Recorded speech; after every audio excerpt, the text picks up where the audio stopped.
So I'm on TikTok Yep. and I come across this adorable little kiwi TikTok, and I'm talking like the bird, not Yeah. the people, but I mean they're from New Zealand both ways. And I sat and I watched this 5-minute video on kiwi birds. I didn't think there was a whole lot to know about them. Mhm. You know, little guys, they're non-flighted birds, but I learned a few things. They have the really long, like pointy noses, Yeah. right? So, and you might know this because birds mostly have their nostrils like up towards the head, Mhm. right? And then the beak comes after. Kiwis don't. Their little nostrils are like right at the very end of their beak. And it's because they're also apparently not very, their vision's not very good. So they sniff around a lot.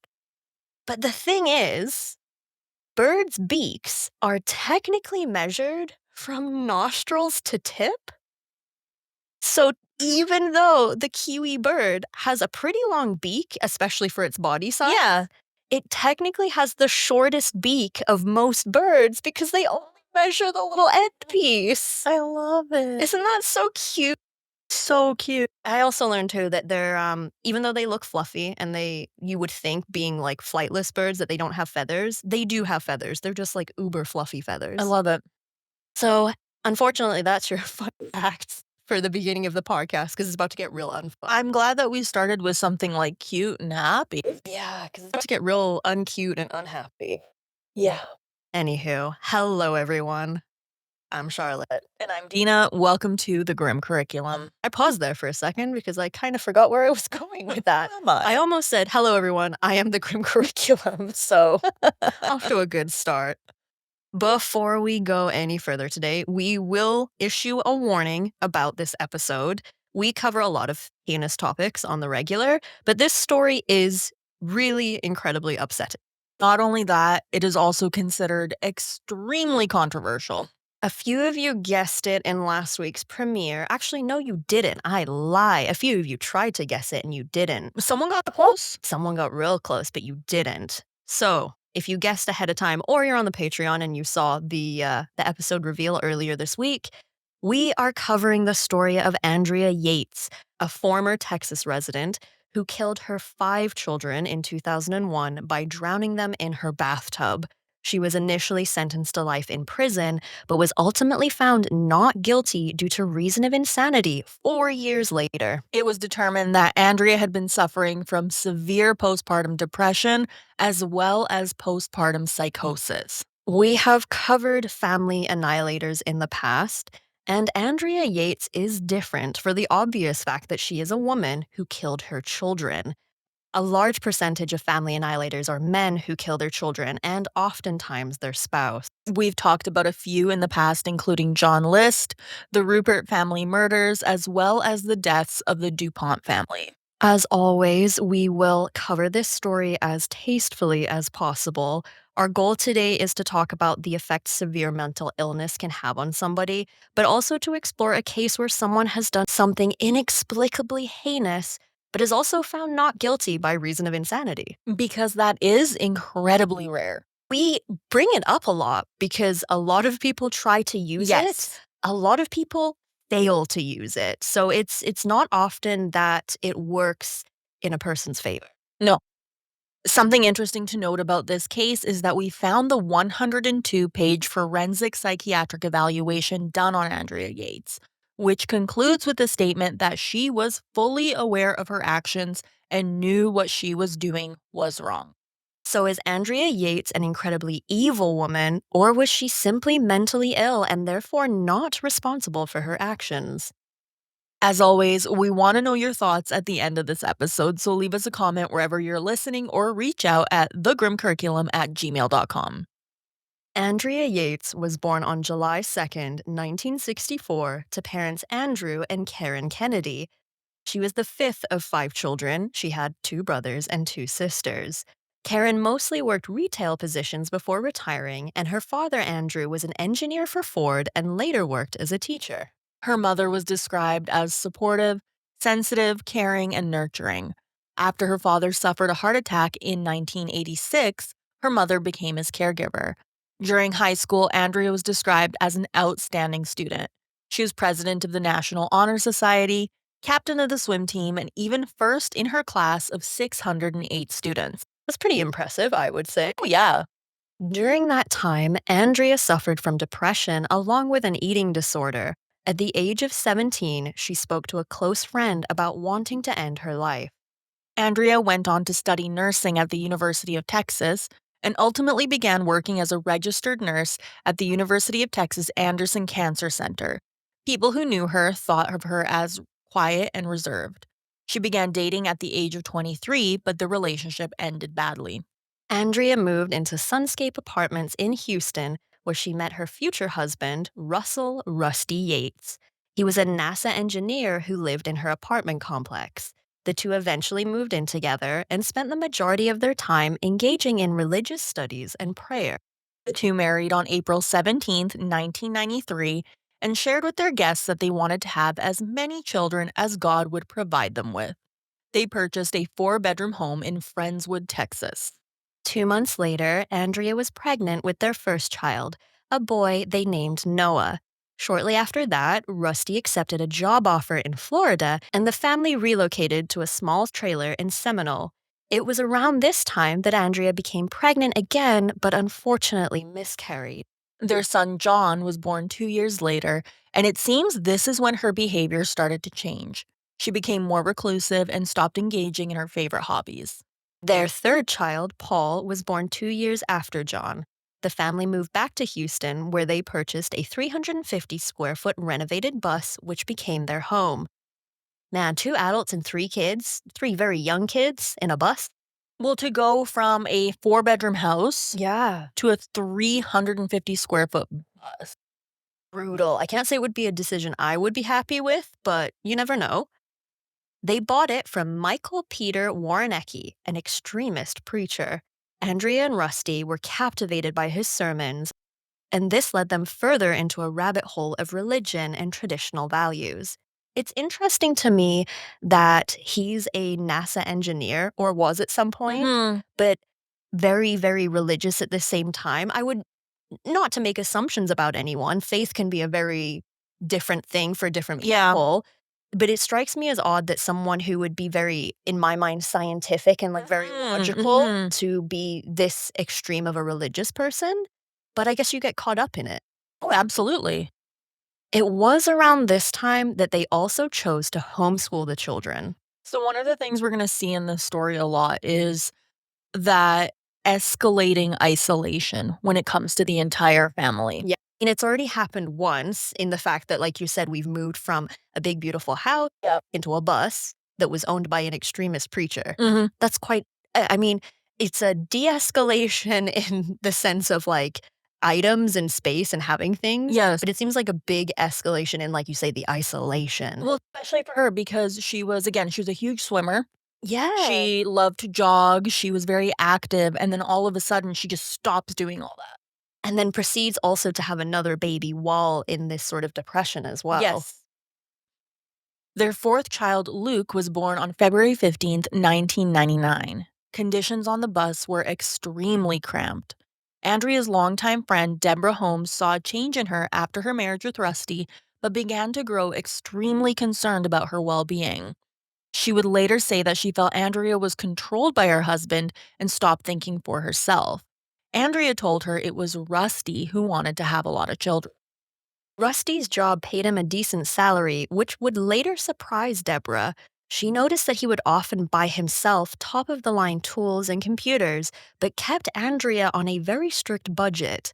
Whenever she phoned Andrea, he would make excuses about her being too busy to talk on the phone.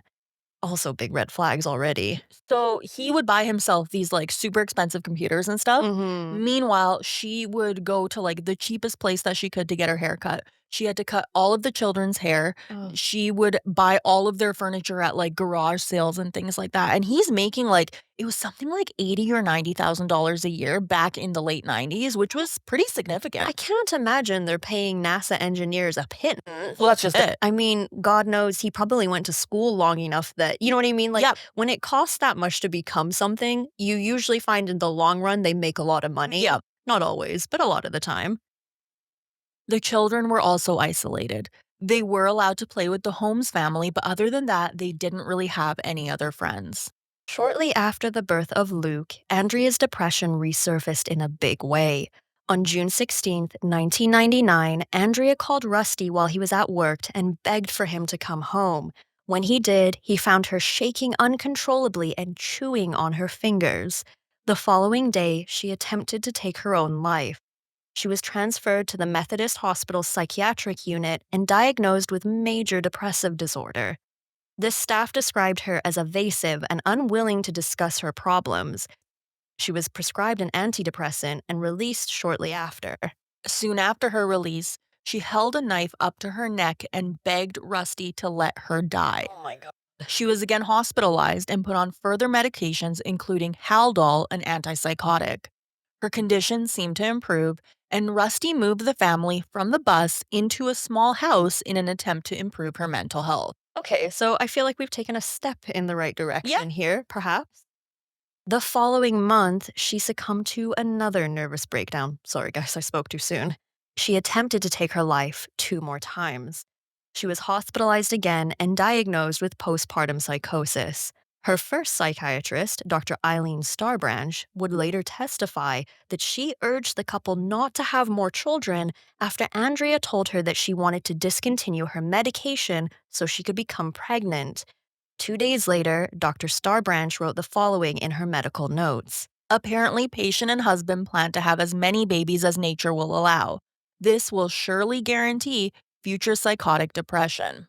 It must be very frustrating as a healthcare provider to see that playing out in front of Mhm. you, knowing full well what's probably going to happen here at the very least, but knowing that all you can do is advise and hope that a person makes the right decision. Yeah.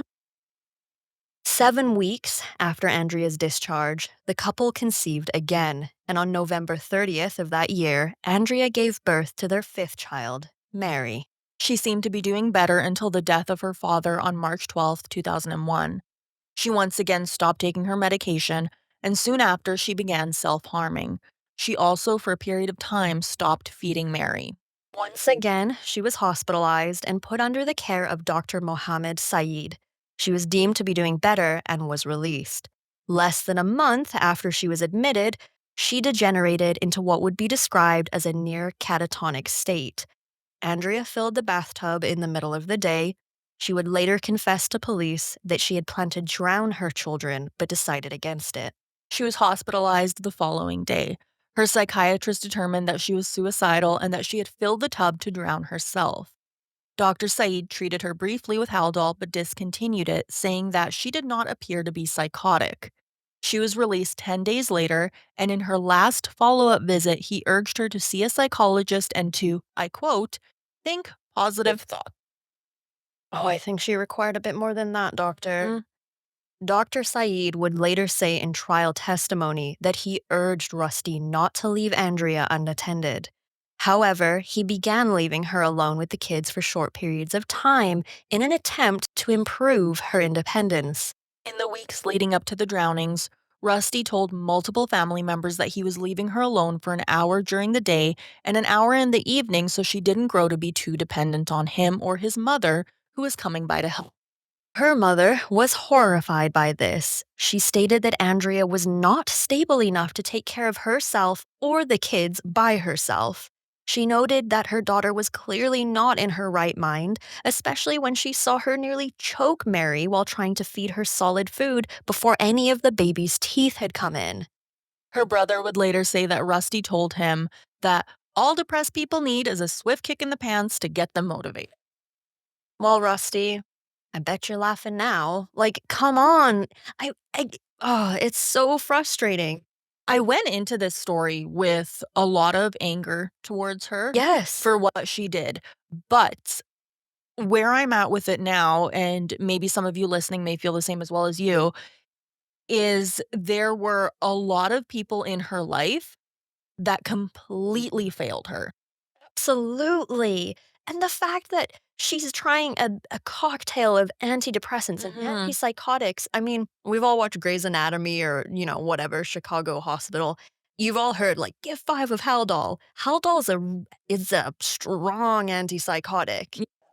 That's not an easy drug to be on, and then again, she's asking for help, begging, screaming, like, "Please, somebody help me or kill me, one or the other." And she's on the Haldol, and every time she's on these meds, it seems to be working, and then she discontinues the medication. But with this particular time, she was on the Haldol, it's working okay, and then all of a sudden, they wanna have another kid, which she has said in the past is not Rusty's the one that's pushing it. Yes, and her psychiatrists have been like, "No, I don't advise this, absolutely not." Got enough. Yeah, 100%. Sometimes enough kids is enough kids. Mhm. On June 20th, 2001, Rusty left for work. His mother was scheduled to come over to the house an hour later to help Andrea with the kids. In the hour that she was left alone with them, Andrea Yates filled the bathtub again. This time, she drowned Paul, Luke, and John. She laid their lifeless bodies on the bed. Andrea then drowned her youngest child, Mary, and left her floating in the bathtub. Noah came into the bathroom and asked what was wrong with his sister. Realizing that something terrible had happened, he began to run. Andrea caught him and drowned him as well. She left him floating in the tub and put Mary into John's arms. She then phoned the police and told them to come to the house, but did not give a reason. She called Rusty and told him to come home right away. When they arrived, investigators found that Andrea had locked the family dog in a kennel. They concluded that because the dog had normally been able to run free, she did this to stop it from interfering with her plans. See, this is tough. As we've just talked about, she's a woman in a very, very, very bad place right now. Mhm. But she's clearly aware of what she's doing. You know, if you lock the dog away thinking like, oh, it might protect the children, I'm Yeah. sorry, that's premeditation, period. And you're gonna see a lot of premeditation after the fact, and she basically admits to it. Oh, God. Not only did she lock the dog away, but she would later admit to forensic psychiatrist Dr. Michael Wellner that she had timed the murders by waiting for Rusty to leave that day because she knew that he would have prevented her from harming their children. The defense issued a plea of not guilty by reason of insanity. Their expert testimony agreed that at the time she was undergoing a psychotic episode. However, Texas law states that in order for the insanity defense to work, they must prove that Andrea did not know right from wrong at the time of the murders. I think the fact that she had to chase her last child down tells you that she knew it was wrong. Well, the fact that she waited for Rusty to leave, she Yep. knew she had an hour-long window, she Exactly. locked up the dog.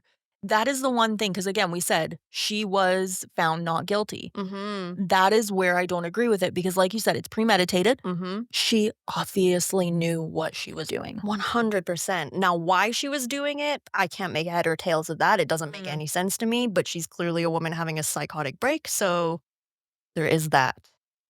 The prosecution, on the other hand, was not as sympathetic. They wanted punishment in the form of the death penalty, which the jury refused. The court sentenced her to life in prison with eligibility for parole in 40 years. That's shocking.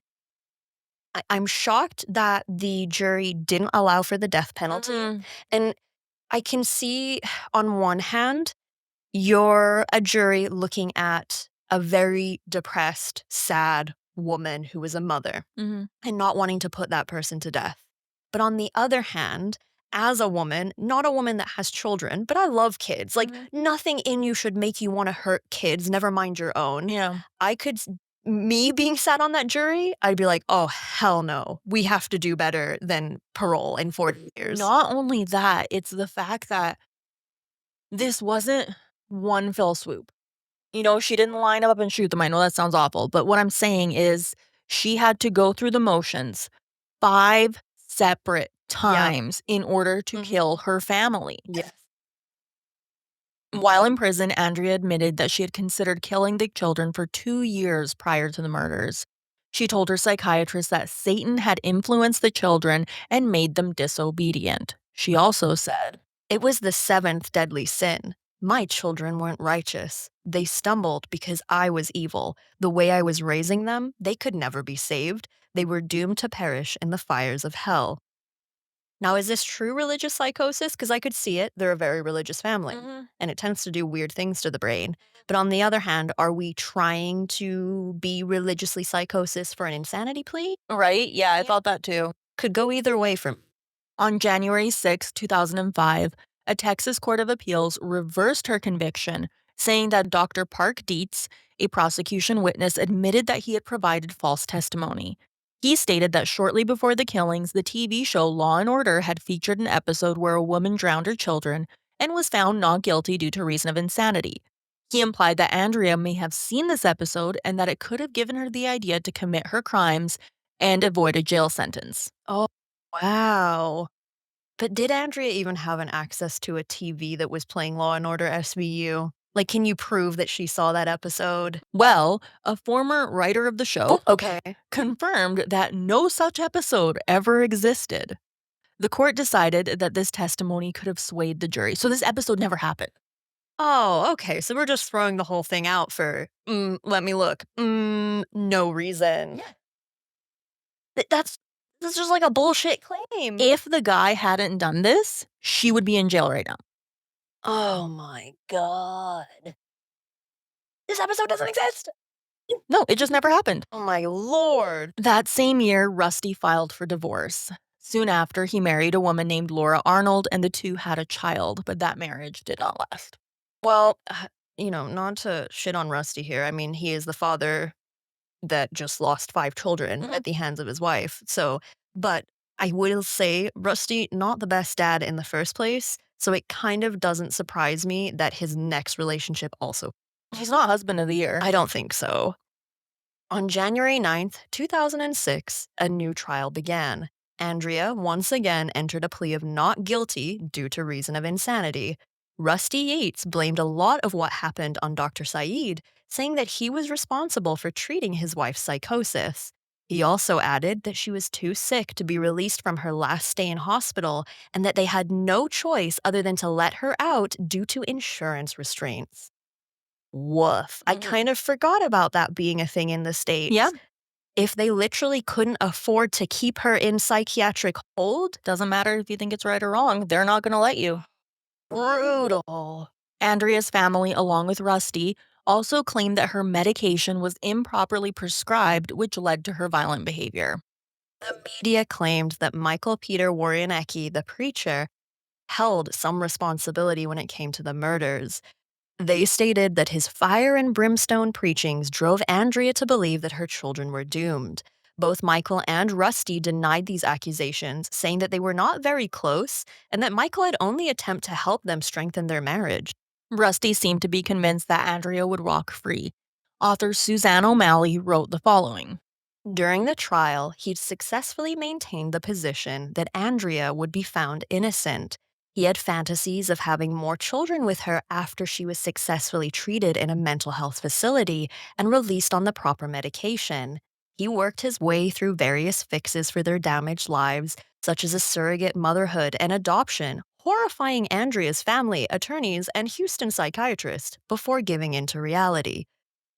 Wow. So he's so, I don't know, delusion, just not accepting of the situation. Yep. That he didn't believe first that she'd done it, and then was like, no worries, after this is all over and you're let free because you didn't do it, we're just gonna keep having more babies. And if you can't have them, we'll adopt or Yeah. we'll have someone else have our babies. Well, at no point did he deny that she did it. Oh, okay. He thought, Even worse. yes, absolutely. He knew and fully understood that she had killed their 5 children, but he thought that she had just, whoopsie, had a bad day and she'll be fine. She'll get treatment and then they can just go on and have more babies. You ever have a bad day and just drown 5 children? No? It's crazy. Not me either. Yeah. It's like, you're right. It's a level of delusion that I really, really try to sympathize for Rusty. But then when I hear stuff like this, I'm just like, my guy. You're part of the problem for sure. Absolutely. Less than a month later, she was granted release on bail under the condition that she be admitted to a mental health facility. On July 26th, after 3 days of jury deliberation, Andrea Yates was found not guilty due to reason of insanity and was transferred to the North Texas State Hospital. The following year, she was moved to a low-security mental facility in Kerrville, Texas. In 2024, Andrea declined a hearing that would have determined whether or not she could be released from the hospital. Under the terms of her condition, she's able to undergo a new review every year, but she has declined every single time. I wonder if she's not maybe happy is not the right word, but if she's content where she is. Mhm. You know, very structured guidelines, 3 meals a day, all your activities are planned out. For someone that is severely mentally unwell, Mhm. perhaps she really is in the right place. I think the other thing too is she doesn't have to take care of anybody. That's true. She doesn't even really have to take care of herself. No. She spends most of her time in the hospital crafting and making greeting cards, which are sold at art shows and festivals. Proceeds from these sales go to the Yates Children Memorial Fund, which helps people suffering from postpartum depression. Andrea has access to the internet and often spends time on a website that Rusty created called Yates Kids, which states that it's a site dedicated to the memory of his children, which shares photos and videos of them and the family. The two speak monthly despite their divorce. This website, I was going to say, I'm assuming you went to it. I kind of just stumbled upon it, Okay. and it's, a very poorly made website. Yeah, I can Yeah, imagine. but it has different categories, and it has each child in a category, and then you can go to whatever child you go to Mary. I went to Mary's, Okay. for Yeah, example, yeah. and it is just these photos and family videos Ugh. of Mary, she's sleeping or she's playing. Oh my god, I knew this case was sad, but seeing the kids like that and seeing that he's created this in an attempt to Keep them remember alive. them, Yeah, keep their absolutely. memory alive, It I should is say. so unbelievably sad because they're just regular family videos, and if you didn't know what happened, you You would would never assume think. it's just, "Oh, this is just, a kid." Oh man, I will say I'm shocked that they are still on speaking terms, to be honest, because while, like we just discussed during the trial, he was like, no, it's gonna be fine. We'll keep having babies once you're out of here, whatever. Um, he kind of did somewhat come to his senses, obviously, at some point because they split up. But I'm surprised they still talk because at this point, I mean, their children are not here. They have nothing No, really connecting them. no. Andrea is also able to leave the facility and go to a nearby church that is far less extreme than her previous religious teachings. Rusty has stated that he forgives her for what she did. His prior disbelief of mental illness seems to also have changed. He now compares it to a physical ailment. He told a reporter, If I were driving our Suburban down the street and had a heart attack and swerved into oncoming traffic, and everyone in the car died but me, would they prosecute me for capital murder and rub my face in crime scene photos of my children? I don't think so. But to me, it's 100% exactly the same. I disagree big time.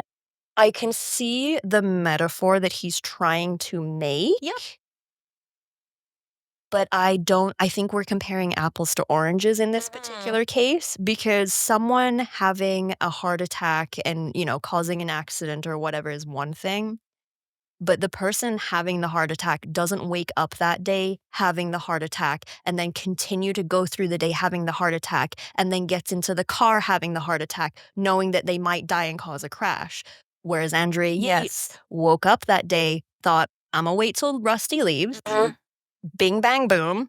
There's a person having a heart attack doesn't consent to having a heart attack, She I would assume. she planned it for Yes. 2 years. This isn't she woke Exactly. up that day and No. she's like, "I have this idea." This was premeditated, and that's the thing that I really don't understand is I get where they're coming from. I get what he's saying in the sense Yes. that your brain is an organ, Yes. and any chemical imbalance or injury or whatever, it's not any different to having a kidney injury or a stomach injury or a Mhm. heart injury, right? It is still another organ that's a part of our brains. And I can see that he's saying, yeah, having a heart attack or having a brain hemorrhage Mhm. might be a very similar thing. Mental illness is still illness, blah, blah, blah, but it's not the same. And the circumstances are not the same. No, and again, she premeditated all of this. But on the other hand, she was failed by basically every single person in her life. Yeah. And so that's where it becomes a really tricky thing because is she an evil human being? I think she did very evil things, Mhm.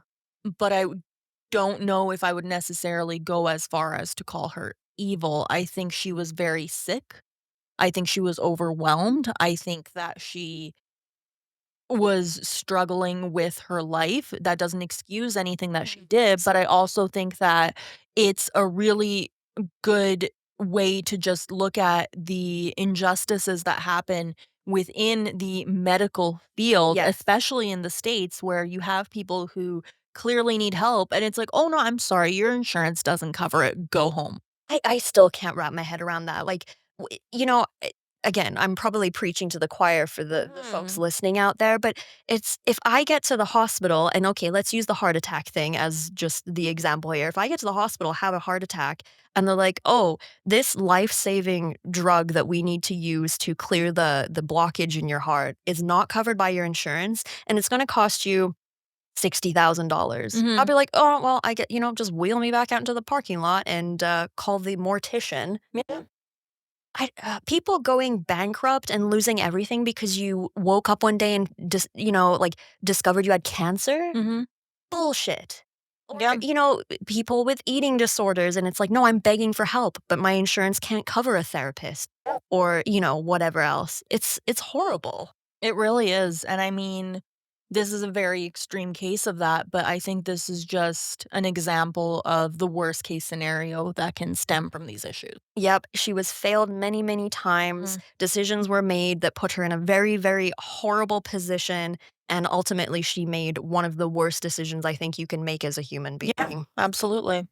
Her defense attorney maintains that she is happy and thriving. In a 2021 interview, he stated, She's where she wants to be, where she needs to be. And I mean, hypothetically, where would she go? What would she do? I mean, I think he's right there. She's been locked up for a while now. Mhm. But I still don't think she's a person that should be walking free. No. I think what you did, first of all, from a punishment perspective, what you did, I don't think there is any appropriate punishment for what you did, No. realistically. But as for letting you out, I think that would be a very poor choice, either for her help in general. Mhm. I don't think she can be alone by No, herself. no, absolutely not. And if she's not just going to be a harm to herself, she very well could be a harm to the folks around her, as proven. I think what he said is absolutely correct that she is where she needs to be. Agreed. And it's kinda like this is a ridiculous comparison, but we talked about him recently. Ed Gein, Mhm. he was found not guilty by reason of insanity, That's true. and he was put into a setting where he was medicated, Yep. he was kept busy, and he was supervised. Super happy. And some people, that is what they require in order to live. Agreed. And I mean, be a part of society while not being a part of society, if Yeah. you will. Absolutely. So that is the morbid and tragic story of Andrea Yates. It was a tough one. Yeah, no kidding. I'm sure the research was not at all pleasant. No, it wasn't, but I'm glad that we covered her because I think it is a discussion that is worth having. Mhm. I like we said at the beginning, we would love to hear from you guys, thegrimcurriculum@gmail.com. We wanna know your thoughts. Yeah. Do you think she was evil? Do you think her punishment was just? Do you think that this could have been prevented? All good questions. Let us know. Let us know. thegrimcurriculum@gmail.com.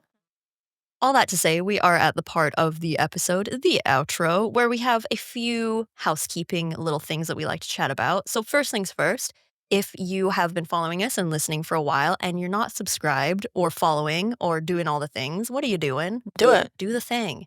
We have new episodes that come out every Saturday at 12 p.m. MST. We have a YouTube premiere that we do every single week. So, we're there in the chat discussing the case with you as it's reaching your ears and eyeballs. Mhm. We also have extra credit that we do every second week. It comes out every second Wednesday at noon, and that's a little more casual. We talk about different true crime current events. We talk about old timey stories, basically, like just anything we want to chat about. That's why we started the show, is we had too much stuff that we were trying to talk about before the episodes, Yeah. and we were like, "We need a second show for this." Some of the things that we talk about as well, it's not enough, like, still super interesting, but not enough that we can really do a full episode on it Yeah. sometimes. So it's nice to just slide them in there.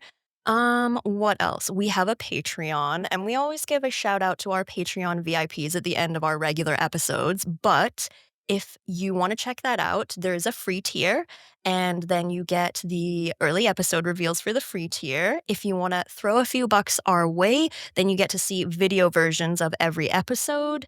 What else do we got going? We got a Discord.